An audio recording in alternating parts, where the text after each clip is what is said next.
이 검찰에서 지금 하고 있는 거는 사실상 저는 표적을 정해두고 하는 사법적인 사냥이라고 보고 있어요. 지금 민주당 지지자들은 일종의 가스라이팅 돼 있는 거 아닌가요? 선거에 나오지 못하는 상황이 왔을 때 어떻게 될 것인가 여러 갈래로 분화하지 않을까 싶기도 하고요. 민주당에 지금 이재명 대표를 대체할 만한 사실 이선발이 좀 없는 거는 맞는 것 같아요. 김부겸 전 총리도 계시고 그쵸. 김동연 지사를 상수로 봐야 되는 것 같고 박용진 의원도 뭐 이미 대선 출마를 한번 이제 했었잖아요.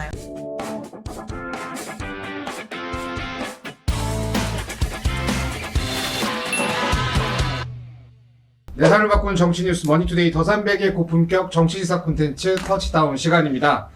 검찰이 공직선거법 위반 혐의로 재판에 넘겨진 이재명 더불어민주당 대표에게 징역 2년을 구형했습니다. 11월 15일 열리는 선고 공판에서 100만 원 이상의 벌금형만 확정돼도 이 대표는 향후 5년간 피선거권을 박탈당하게 됩니다.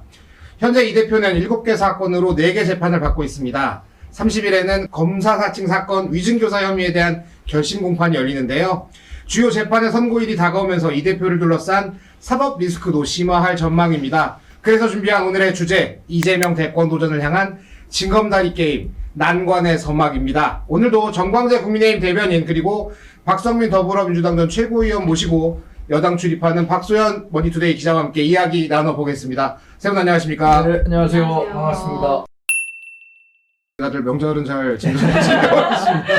명절이 옛날이었던 것 같고. 근데 오늘 이렇게 텐션이 굉장히 좋습니다. 아, 그런가요? 쉬고 오셔서 그런가요? 네. 제목도 재밌네요. 대권 도전을 향한 징검다리 게임, 난관의 서막. 이제 앞으로 이 주제가 간간히 나올 것 같아가지고 부제 뒤에 이제 부제만 바꾸는 형식으로 좀 진행이 될 것 같아요. 어렸을 때 제가 시골에 사는데 징검다리가 있어요. 이제 뭐 제가 보기보다 나이가 많아갖고 어렸을 때 그 다리가 놓여지지 않은 냇가를 건너야 그 뭡니까 부모님이 일하시는 농사 짓는 네네네. 밭 같은 데 있는데 징검다리가 가끔 이제 홍수 같은 걸로 유실되기도 하거든요. 그럼 건널 수가 없는데 지금 이재명 대표의 징검다리는 유실될지 안 될지를 이제 11월 15일에 1차 비유적인 표현. 그 1차 뭐 결과가 나오는 셈이죠.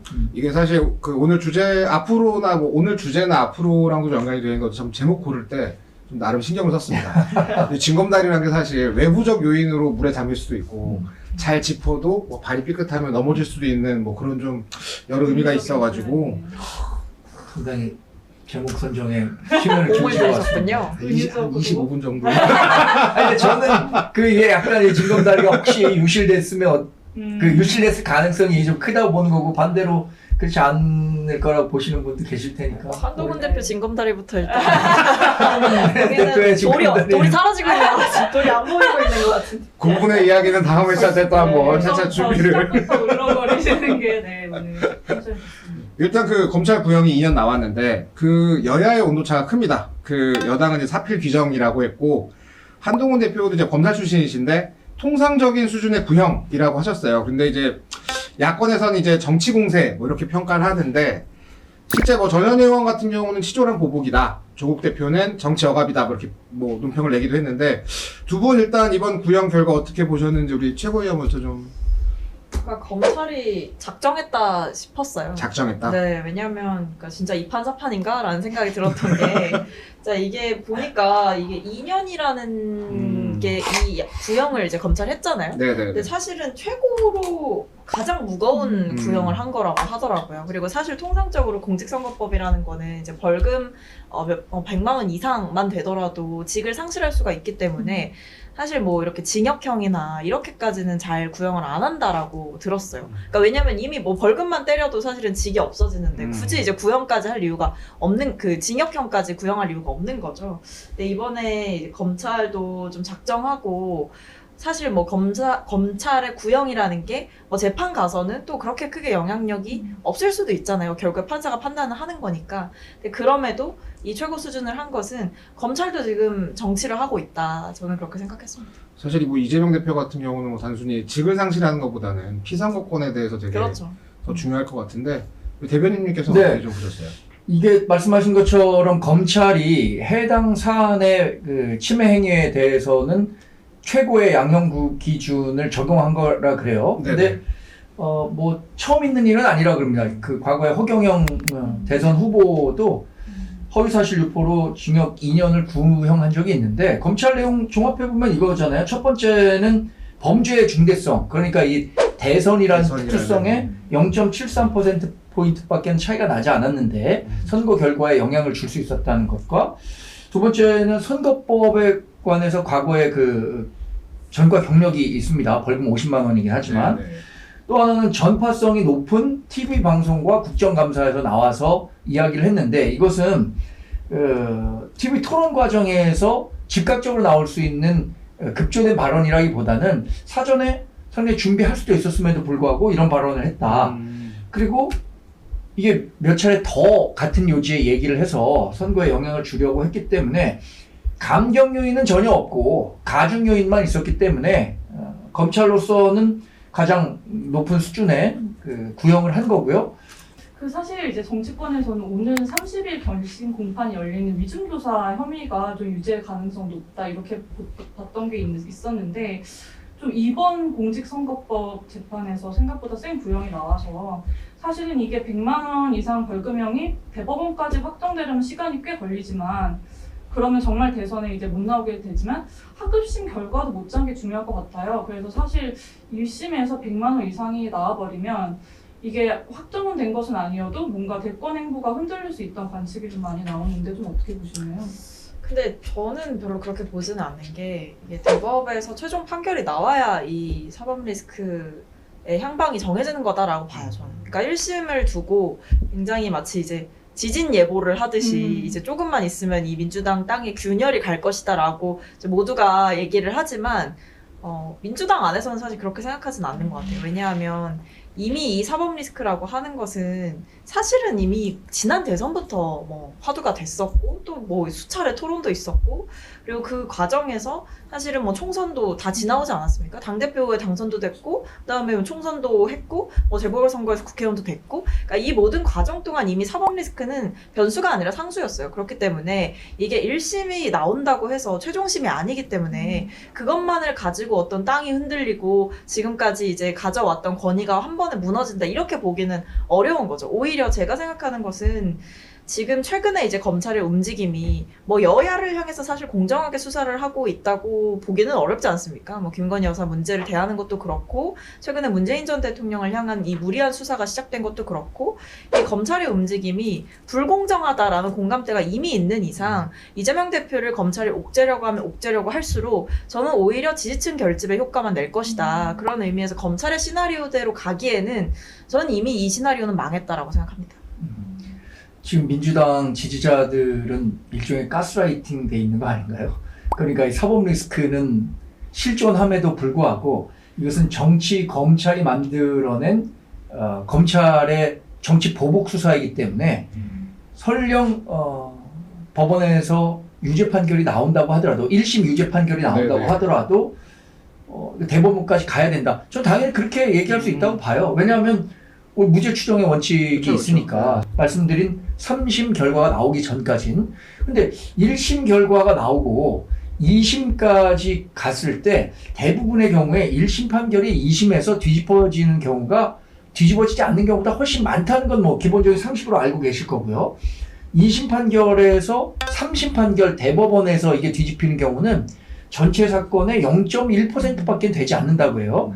그러니까 2심 판결이 나온 이후에도 이재명 대표의 리더십이 그만큼 공고해질 것인가, 이 부분에 대해서 저는 굉장히 의문을 갖고 있습니다. 1심이 판결이 나왔을 때는 분명히 이거 2심 대법원 판결을 기다려야 된다라는 민주당 지지자들의 목소리가 클 거라고 생각해요. 그러나 2심이 실제로 피소권권 박탈이 이루어졌을 때 그때는 민주당에서도 어떤 다른 대안들을 본격적으로 고민해야 하는 시점이 오지 않을까 생각하고 있습니다. 저는 드는 생각이 아무리 뭐 민주당 지지자들이 물론 2심까지 또 대법원까지 지켜보자라고는 하겠지만 지금까지는 사법 리스크가 그냥 리스크였잖아요. 근데 어쨌든 1심은 판결인데 그것이 이제 확정되지 않은 판결이긴 하지만 그게 어쨌든 간에 뭔가 이제 잘못한 피선거권 박탈까지 갈 수 있는 그게 1심에서라도 내려진다면 그것이 이제 아직 확정이 되지 않았다 하더라도 되게 현실화되는 거라서 또 약간의 파장은 있을 수도 있지 않을까?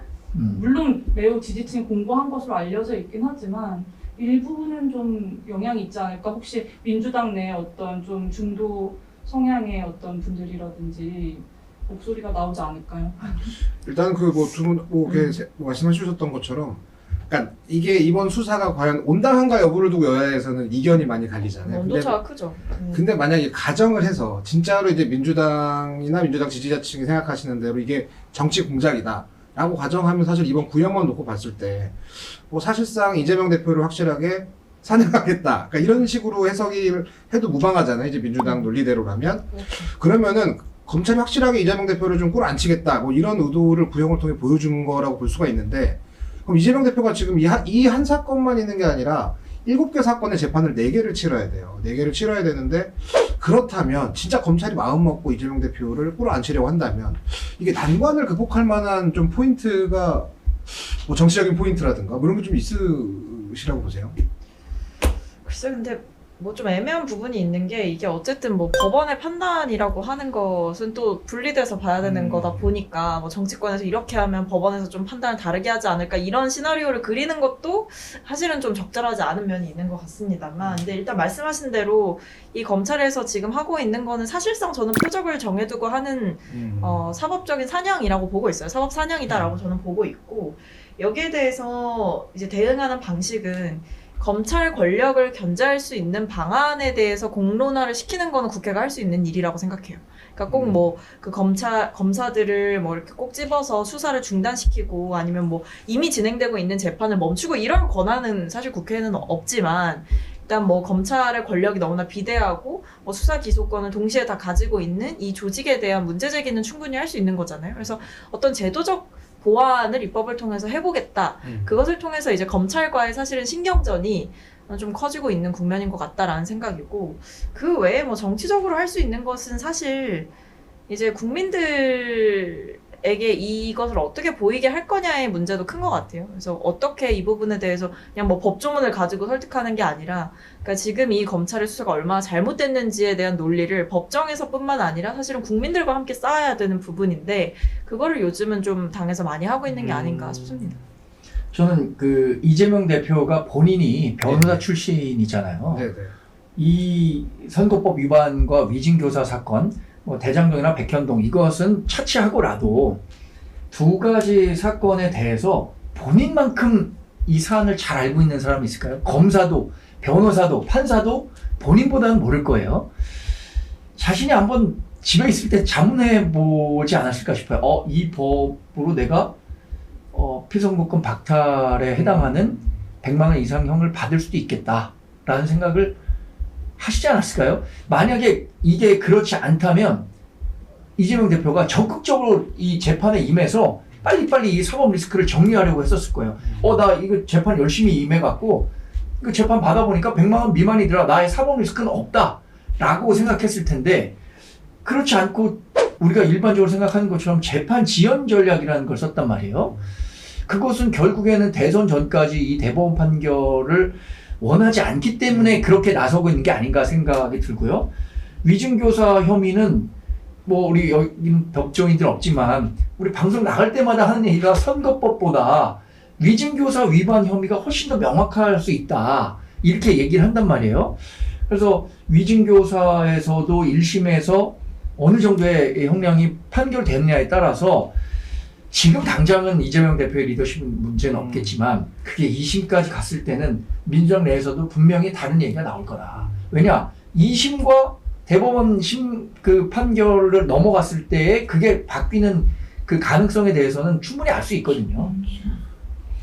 일단 이 대목에서 아까 말씀하셨던 민주당에서의 이제 어떤 국회 내에서 할 수 있는 것들을 하고 있는 것들 좀 소개를 해드리자면, 이제 법사위에서 지금 뭐 일단 다음 달 2일에 이제 박상용 검사에 대한 또 이제 탄핵 관련 청문회가 또 이제 재개가 될 예정이고요. 검사 탄핵이 재개될 예정이고, 또 이제 뭐 여러 가지 좀 검찰의 어떤 권력을 조금 제한하는 방안의 어떤 그런 입법들을 지금 추진을 하고 있는 것들이 많은데, 뭐 수사기관의 뭐 표적 수사를 금지하는 뭐 형사소송법 개정안이라든가, 뭐 판검사 법 왜곡죄 이런 것들, 그리고 또 뭐 수사기관의 무고죄 신설 뭐 이런 거를 지금 이제 김용민 의원이 또 하고 있는 것들이 있고, 이런 식으로 굉장히 검찰력을 놓고 사실상 여야가 굉장히 지금 강대강으로 대치를 하고 있는 분위기 보입니다. 그 법 왜곡죄라든가 이재명 대표에 대한 수사를 하는 검사에 대한 탄핵, 아니면 판검사에 대한 탄핵, 이런 것들이 글쎄 민주당 지지자를 제외하고 많은 다른 분들이 얼마나 많은 호응을 하고 있는지 한번 생각해 볼 대목이라고 생각해요. 저는 민주당 지지자들은 그 민주당이 얘기하고 있는 정치 검찰에 의한 보복 수사다 라는 프레임에 동의한다고 생각합니다. 그렇지만 민주당을 지지하지 않는 다른 사람들은 그 부분에 대해서 어떻게 생각할 것인가. 특히 법 왜곡죄 같은 경우에는 검찰의 허위 증언이라든가 뭐 증거 조작 이런 것들은 이미 공수처라든가 법제화돼 있어서 검찰의 권력을 막을 수도 있는 것이에요. 제도적 장치는 돼 있는데 거기에 또 법 왜곡죄 특정 뭐 판검사를 겨냥한 듯한 이런 법에 대해서 일반 국민들께서 그게 꼭 필요한 법인가? 라고 생각하실지는 전 의문이라고 생각합니다. 근데 뭐 이제 공수처를 뭐 확대하고 뭐 인력을 충원하고 이런 것들은 저는 충분한 좀 동의가 있을 것으로 예상되는 법안이고 필요하다라고 생각을 하고, 뭐 법 왜곡죄 같은 경우에는 뭐 여러 가지 논란이 있긴 합니다만 이 법이 왜 필요한가에 대해서 한번 생각을 해보면 좋기는 할 것 같아요. 왜냐면 지금 이게 시행되고 있는 독일 같은 경우에도 이게 아직 있거든요. 근데 아직 있는 이유가 어쨌든 이게 어떤 일종의 예방 효과를 준다라는 거예요. 그래서 법관의 그냥 단순한 실수나 오판에 이게 적용이 되는 게 아니고 어떤 의도적인 목적을 가지고 특정인에게 죄를 적용하지 않으려고 일부러 법리를 그 사람에게 유리하게 적용을 해준다거나 아니면 적용할 수 있는데 일부러 적용을 안 해줘서 이제 처벌을 받지 않게 하거나 이런 식으로 좀 정략적으로 활용되거나 좀 잘못 이 법관의 권위가 활용되는 경우들이 사실은 있고 실제로 그렇게 분노할 수밖에 없는 판결들도 나오지 않습니까? 이제 그런 판결들을 예방할 수 있도록 스스로 본인이 좀 더 자각하고 조심할 수 있는 어떤 견제와 예방의 효과 측면에서는 저는 검토해볼 만하다고 생각합니다.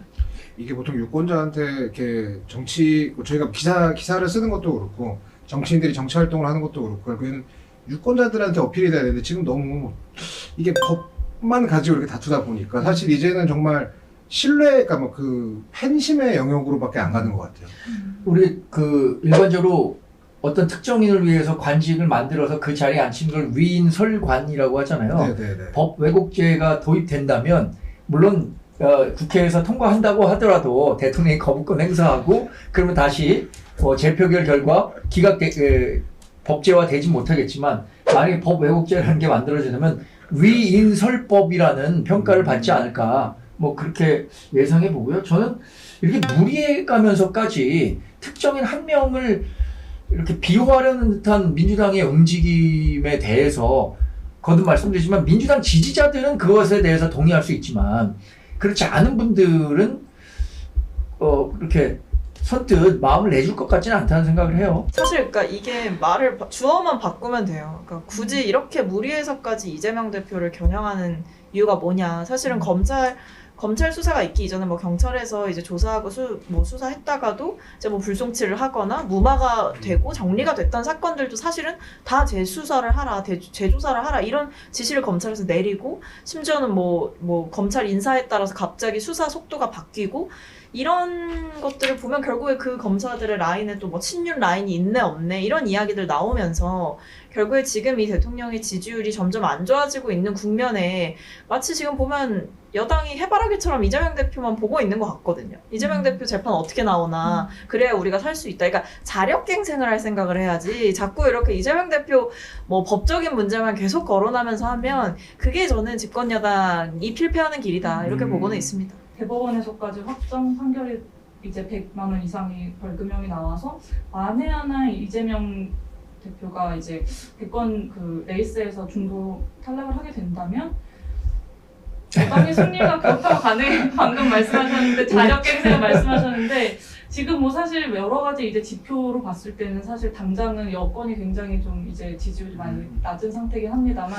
아직 대선은 뭐 많이 남기도 했고 어떻게 보시나요? 근데 제가 지금 어느 분이 말씀하셨는지 모르겠지만 이런 말씀하셨더라고요.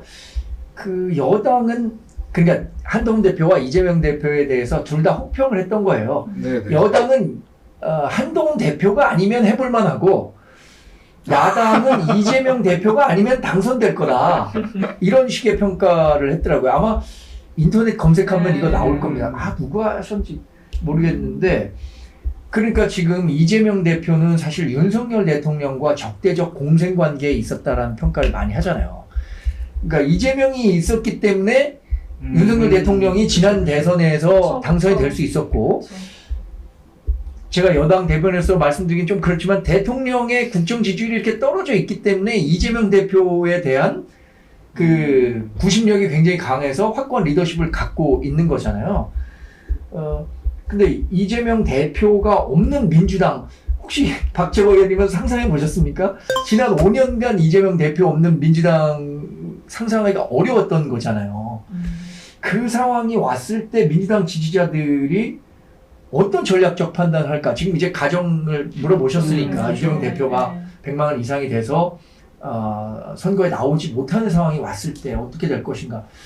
저는 민주당이 여러 갈래로 분화하지 않을까 싶기도 하고요. 그러니까 새로운 대권 주자를 찾아야겠다는 사람들과 계속 뭐 싸워야겠다는 사람들 아니면 이재명을 대신할 수 있는 뭐 다른 후보를 내세우겠다는 분들 친명 중심으로 그렇죠. 이게 분화될 수 있지 않을까 생각해 보게 되는데요. 최악의 경우에 이제 대권 후보의 반열에서 빠진다라고 하더라도 야권에 보내주셨던 저는 그런 지지는 뭐 잠깐 뭐 무당층이나 중도층으로 빠질 수는 있어도 다시 결국에 야권에 힘을 몰아줄 수밖에 없을 것이다라고 저는 생각을 해요. 대통령이 바뀌지 않는 이상 어떤 지금 국정 운영의 방식이나 그리고 그 지금까지 축적됐던 그런 실망에 더해져서 제1야당의 대표가 만약에 어떤 사법적인 처벌을 받게 되는 상황이 왔을 때 과연 그게 진짜 야당 대표가 잘못해서 벌을 받는구나라고 생각하는 분들도 물론 있겠지만 그것과 별개로 본인 지지율 떨어지니까 결국 저렇게 잡아넣는구나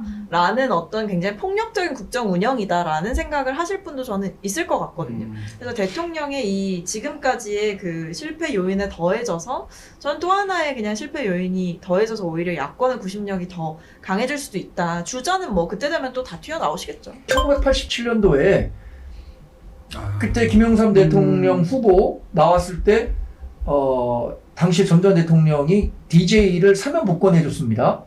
그랬더니 DJ가 바로 대선에 뛰어들어서 야권이 3명의 후보로 분열되고 노태우 대통령 당시 후보만 나와서 36%만 얻고도 당선이 됐었던 때가 있거든요. 야권 전체의 파이는 커지는데 그 내에서의 분열이 불가피하다. 저는 그렇게 보거든요. 근데 이게 저희가 어쨌든 지난번 대선에서 지고 치르는 대선이잖아요. 그렇기 때문에 각오가 남다릅니다. 그러니까 그냥 단순히 그냥 뭐 진짜 뭐 대선에서 이겨야지 이 차원이 아니에요. 그러니까 이 윤석열 정부를 향한 그 야권 내의 분노는 상상하시는 것 이상이라고 저는 생각을 하거든요. 1987년에 군부 독재에 대한 분노는 이거보다 훨씬 더 컸을 근데 거예요. 어쨌든 그 지금 상황에 집중해서 보면 저는 절대 져서는 안 되는 싸움이다라는 공감대가 있는 한 결국에 저는 바다에서 만난다라고 생각합니다. 두 분 이야기 저는 개인적으로 다 공감이 되는 게 이게 프로야구도 이렇게 그 프로야구 야구를 보면은 선발 투수가 조금 무너질 때 얼마나 훌륭한 다음 투수가 등장하느냐에 따라 그 팀이 이제 아예 그냥 같이 선발 투수와 함께 무너질 수도 있고 역전의 발판을 노릴 수도 있는데 그럼 과연 이 다음 투수가 누가 되느냐 막 서로 나오겠다고 싸웠을 때는 뭐 팀이 분열하겠지만 근데 이 방송 보면은 이재명 대표가 무척 싫어할 것 같은데요. 마치 뭐 내가 100만 원 이상 받아서 이게 나 없는 상태를 가져온 말이야. 이것은 가정이라고. 네, 화를 내셔도 봤으면 좋겠네요. 오히려 그렇게 네. 해서 한번 한번 보셨으면 좋겠네요. 근데 이거 계기도 공감도 사법부의 판결은 완전히 정치적인 사안과는 별개로 사법부 내에서 법리에 따라서 이루어지기 때문에 이 부분에 대해서 대부분 판결이 나왔는데도 부정하기는 어려울 거란 말이에요. 그건 어렵죠. 근데 그런 사실은 상황에서 뭐 저도 지금 여당 출입하고 있지만 국민의힘 또한 이재명 대표를 어떻게 보면 이제 발판 삼아서 이제 그랬던 제가 봤을 때 거의 짝사랑 수준이에요 지금 이 정도면. 이재명 대표가 이제 구속이 되냐 마냐 이런 기로가 한 번 있었잖아요. 이제 그때 국회에서도 굉장히 뜨거웠고 우리 안에서도 정말 여러 일이 있었고 체포동의안 표결이 있었지만 그때도 제가 만나는 이제 국민의힘 분들 진짜 10명 중에 뭐 거의 9명은 무조건 구속된다. 내 아는 법조인이 그러더라. 내 아는 판사가 그러더라. 뭐 내 아는 뭐 검사가 그러더라. 그러니까 정말 다들 희망 회로를 돌리시면서 이번에 무조건 구속된다. 그것만을 기다리셨거든요. 근데 그게 안 됐어요. 그러고 나니까 오히려 당황하시는 거예요. 저는 그래서 제가 드리는 말씀이 자꾸 이 이재명 대표의 사법 리스크를 가지고 집권 여당이 장사하려고 들면 안 된다. 자꾸 집권 여당 그러니까 물건을 팔 때 이 물건이 매력적이어야 팔 수가 있는 거지. 자꾸 옆에 가게 물건 흠집 내고 뭐 갑자기 그거 안 좋아 보인다. 뭐 옆에서 온갖 얘기해도 살 사람은 다 사거든요. 그러니까 자기의 상품이 매력적이어질 생각을 해야 되는 거지. 자꾸 옆집 물건 험담해봤자 옆집 가게 험담해봤자 갈 사람은 다 간다. 단골 손님들은 다 가지 않습니까? 저는 자기만의 단골을 만들 생각을 하는 게 지금 여당에 필요한 자세가 아닌가 싶어요. 그런 생각이 들거든요. 이제 상대성이 있잖아요. 어떤 누구한테 강한 어떤 상대성이 있는데 사실 이재명 대표의 대항마로서 또 한동훈 대표가 굉장히 좀 매력적으로 보였던 측면들이 있었기 때문에 만약에 이게 자꾸 가정을 하는데 만약에 이재명 대표가 중도에 낙마하거나 이제 출마를 못하는 상황이 됐을 때 레이스에서 그렇다면 오세훈 시장. 현 시장이라든가 이런 분이 또 대항마로서 어떻게 보면 매력적인 대항마로서 떠오를 수도 있지 않을까. 어떤 그런 또 상성이라는 게 있으니까. 근데 어디나 다 그런 거 같아요. 저희가 생각하는 것보다 많은 분들이 본인을 대안이라고 생각하고 계실 거예요. 대외적으로 표출을 아니 하면 사실 그냥 한동훈 대표 그 출사표 던지실 때만 해도 네네. 아니 어대안을 어떻게 이기냐 뭐 다 그랬지만 결국에 끝에 가보면 4파전에서 엄청 싸우셨잖아요. 뭐 나경원 후보 나오시고 원희룡 후보 나오시고 윤상현 후보 나오시고 결국에는 진짜 철옹성 같은 후보가 있어 보여도 나오고 또 나와서 의외로 선전을 하거나 아니면 의외로 갑자기 많은 걸 잃으시거나 뭐 이런 경우들 정치의 그런 속성이 다 있기 때문에 진짜 말씀하신 대로 생각보다 많이들 난가? 이러실 수도 있어요. 다음은 난가? 이미 머릿속으로 그쵸. 다들 다 자기가 이제 나야 그럴 수 있습니다. 안 그래도 뭐 어저께도 이제 그 이번에 구형 나오고 새로운 미래에서 좀 이제 새로운 미래가 이제 새로운 민주당에서 새로운 민주당에서 이제 전명현 대표가 이제 뭐 어쨌든 좀 이재명 대표가 검찰의 이제 구형을 좀 옹호하는 듯한 메시지를 내니까 그걸 이제 김민석 최고위원이 좀 반박하기도 했었는데 결국에는 근데 어떻게 보면 두 분 말씀 종합해 보면 민주당에 지금 이재명 대표를 대체할 만한 사실 이선발이 좀 없는 거는 맞는 것 같아요. 최근 5년 동안 이재명 대표가 그만큼 영향력을 많이 보였고 사실 5년 전보다 지금이 훨씬 더 존재감이 큰 상황이기 때문에 근데 또 만약에 이게 그 선수 교체가 필요한 상황이 온다면 사실 뭐 지금 미국 대선도 좀 그렇게 돌아오고 있지 않습니까? 네네. 그 바이든 대통령 내려오고 뭐 해리스 부통령이 올라오면서 또 초반에는 약간 폐색이 짙었던 민주당이 좀 반전의 좀 계기를 마련했는데 이게 만약에 이걸 우리 지금 법야권에 적용을 한다면 좀 이렇게 뭐 여당도 그렇고 야당도 그렇고 새로운 카드들 좀 떠오를 만한 카드들이 있을까요? 거듭 말씀드리는데 이재명 대표가 이 방송 싫어하겠는데요. 그렇게 해서라도 좀 보시기를 뭐 바랍니다. 항의를 하시면 저는 개인적으로 연락주시면 뭐 저희도 주자가 없지 않아요. 있죠. 음. 뭐 이재명 대표가 계셔도 또 이제 대선 레이스에 나설 생각을 하시는 분들이 있을 수 있어요. 뭐 최근에 이제 어떤 메시지를 내시기 시작한 뭐 김부겸 전 국무총리도 계시고 그쵸. 김동연 지사는 뭐 사실은 거의 상수로 봐야 되는 것 같고 뭐 박용진 의원도 뭐 이미 대선 출마를 한번 이제 했었잖아요, 사실. 김동연 지사가 가장 뭐 유력한 이재명 대표의 대체제가 되지 않을까요? 왜냐하면 경기도라는 게 인구 1,400만 명이고 거의 뭐 소통령 수준이라고 불릴 정도로 그 대단히 넓은 행정 그 영역을 갖고 있는데 뭐 김동연 지사 같은 분이 민주당 내에서 아직은 정치를 시작한 지 오래 안 됐고 정치적 기반은 적지만 이게 좀 확장성 측면에서는 김동연 지사를 유력한 대체제로 뽑을 수도 있지 않을까 싶은데요, 저는. 최근에 취재하다가 뭐 들었던 뭐 이것도 뭐 그분도 이제 전망인데 만약에 이재명 대표에게 최악의 상황에 닥치면 오히려 대선은 민주당이 이길 거다. 아까 얘기했잖아요. 이재명만 아니면 민주당이 이길 수 있는데. 그러니까 이제 그런 얘기를 하시면서 했던 얘기가 그러니까 이게 약간 정치적 공작으로 규정을 하고 아마 친명계의 새 후보가 그걸 흡수할 수도 있다. 그래서 전혀 예상치 못한 그때는 아마 개파가 누구게? 그렇게 중요하지 않을 겁니다. 1심도 11월 15일이면 너무 늦게 좀 나오더라고요, 예상보다. 네. 그래서 아까 말씀하셨던 것처럼 뭐가 됐든 유권자들이 판단을 정확히 할 수 있도록 더 이상 좀 재판 지연 없이 좀 나왔으면 하는 바람이 개인적으로는 있습니다. 좀 클리어한 결론이 좀 나졌으면 좋겠고요. 왜냐하면 사법부가 그동안 우리 사회에 논쟁적인 사안들에 대해서 마침표를 찍는 기능을 해왔던 거잖아요. 적어도 민주당이나 우리 당이나 아무리 뭐 불복할 만한 사안이라고 하더라도 대법원 판결이 나온다라고 했을 때는 사법부의 판단을 존중한다. 그동안 그렇게 유지되어 왔던 거잖아요. 뭐 헌법재판소에서 박근혜 대통령에 대한 탄핵 나왔을 때 당연히 다 모든 사람들이 수긍했기 때문에 평화적으로 이렇게 뭐 정권도 바뀔 수 있었던 건데, 하여튼 법원 판결이 나왔을 때 정치권이 이것을 또 쟁점화해갖고 자신들의 정치적 이익으로 가져가려는 노력은 없었으면 좋겠습니다.